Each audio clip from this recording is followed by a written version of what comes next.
Olga Romulus, bonjour. Vous êtes expert comptable spécialisé en franchise. À quel type de problématiques sont confrontés aujourd'hui les futurs franchisés?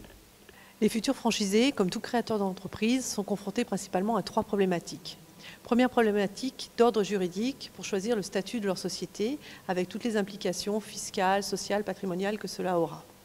Deuxième problématique plutôt administrative, qui va être les démarches liées à la création de la société, qui vont être les démarches liées à la mise en place d'un business plan et tous les aspects autour de ces thématiques. Et puis troisième et dernier aspect, l'obtention du financement avec les différents recours au crédit bancaire et aux aides dont ils peuvent bénéficier. Quel type de conseils leur donneriez-vous? Pour bien démarrer dans son projet en franchise, je pense qu'il est important de savoir s'entourer. On peut être très bon dans son métier, porter un projet de création d'entreprise, mais ne pas forcément être au fait de tous les aspects juridiques, financiers, etc.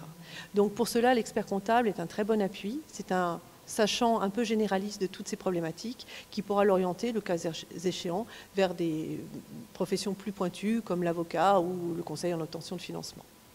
Historiquement, les franchisés ont réputation d'accéder plus facilement au financement que dans le commerce intégré. Est-ce toujours le cas? On constate effectivement que les créateurs d'entreprises, quand ils sont en franchise, ont plus de facilité que leurs homologues qui démarrent sans un franchiseur. Pourquoi? Eh bien parce que la franchise, on le sait, est une réitération d'un succès. Donc les banquiers vont avoir une oreille plus favorable à ces projets de création en franchise. D'autre part, les franchiseurs sont de plus en plus nombreux à se faire référencer auprès des grandes enseignes bancaires de façon à se faire connaître et à se faire apprécier à ce niveau. Dans ce cas-là, le créateur d'entreprise qui va présenter son dossier en banque sera bien mieux regardé qu'un créateur quelconque qui viendra frapper à la porte.